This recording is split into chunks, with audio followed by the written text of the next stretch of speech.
السلام علیکم۔ ایک پاکستانی نوجوان استاد رضوان بیان کرتا ہے، میں لاہور میں سعودی عرب کے تعلیمی اتاشی کے سامنے بیٹھا تھا۔ میرے کاغذات اور جدہ یونیورسٹی کا ویزا اس کے ہاتھ میں تھا۔ وہ بڑی دیر تک کاغذات کی جانچ پڑتال کرتا رہا، پھر بولا میں اس ویزے کو نہیں مانتا۔ میں نے حیران ہو کر پوچھا کہ اس کی وجہ کیا ہے، تو اتاشی نے کہا، تعلیم تو ٹھیک ہے مگر تمہارا تجربہ انڈسٹری کا ہے، تدریس کا نہیں۔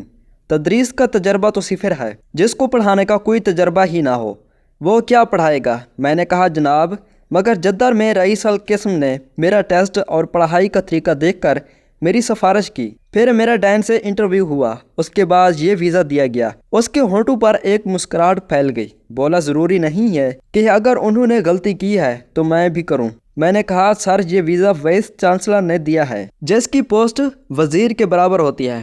اتاشی پھر مسکرایا اور بولا، 15 وزیروں کے کام کو چیک کرنے کے لیے مجھے بٹھایا گیا ہے۔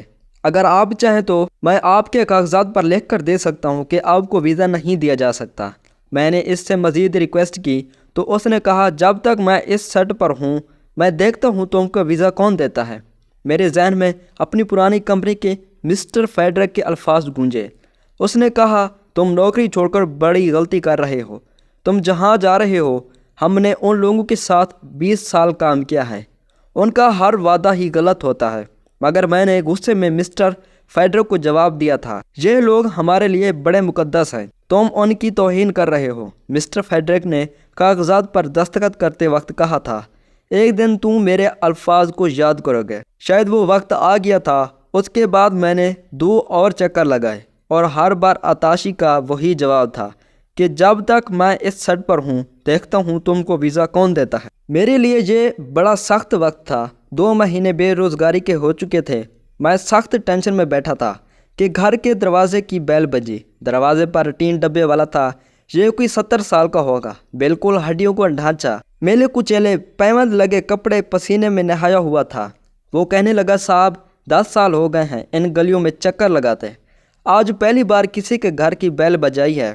میں نے حیرت سے کہا، ہاں بولو۔ کہنے لگا، یہاں نہیں، وہاں نیم کے پیڑ کے نیچے چبوترے پر بیٹھ کر آرام سے بات کرنی ہے۔ میں حیرانی کے عالم میں اس کے ساتھ چل پڑا۔ کہنے لگا، صاحب میری اکلوتی بچی کی شادی ہونے والی ہے، شادی میں صرف 1 ہفتہ باقی رہ گیا ہے، مگر میرے پاس ایسا کچھ نہیں ہے، آج کل کام بھی بہت کم ہے۔ ادھار مانگا، سب نے انکار کر دیا۔ بہت دیر تک مسجد میں رویا اور دعا مانگی تو رات کو خواب میں آپ کی گلی اور گھر نظر آیا اور آواز آئی، ان سے جا کر مانگ لیں، اس لیے صرف آپ کا دروازہ کھٹکھٹایا ہے۔ مجھے اس کی کہانی پر یقین نہیں آیا اور ہنسی بھی آئی کہ لوگ کیسی کیسی 420 کرنے لگے ہیں۔ میں نے ازراہ مذاق پوچھا، کتنے پیسے کی ضرورت ہے؟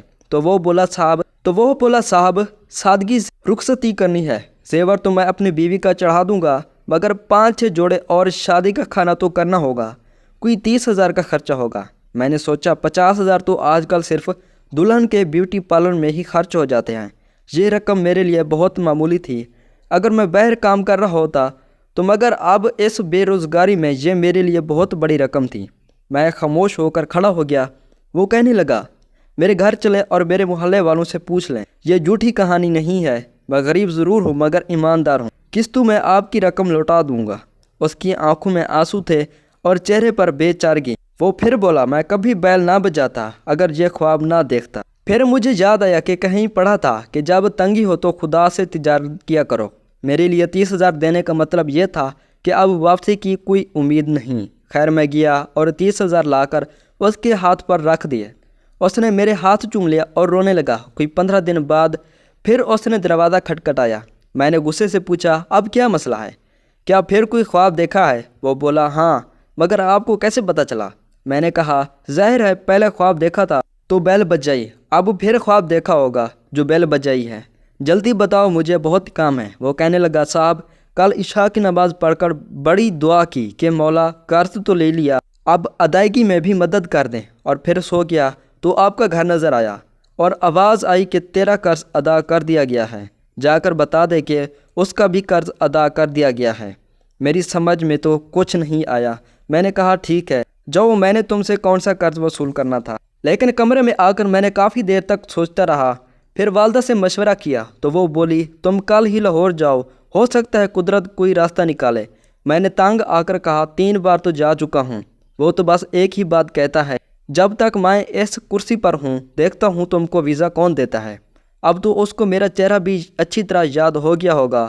والدہ نے کہا میں پیسے دیتی ہوں، تم اللہ کا نام لے کر جاؤ۔ کچھ لوگ خدا کے بہت قریب ہوتے ہیں، یہ بات عام آدمی نہیں سمجھ سکتا۔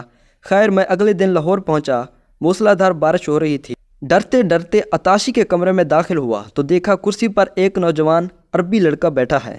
میں نے کہا یہاں تو ایک اور صاحب ہوتے تھے۔ وہ بولا ہاں، ان کو 1 ہفتہ ہوا واپس وزارت خارجہ میں بلا لیا گیا ہے اور میں نے چارج سنبھال لیا ہے۔ میں نے کاغذات اس کو دے دیے۔ وہ بولا آپ بہت لیٹ آئے ہیں، اب تو یونیورسٹی کھلنے میں چند دن رہ گئے ہیں۔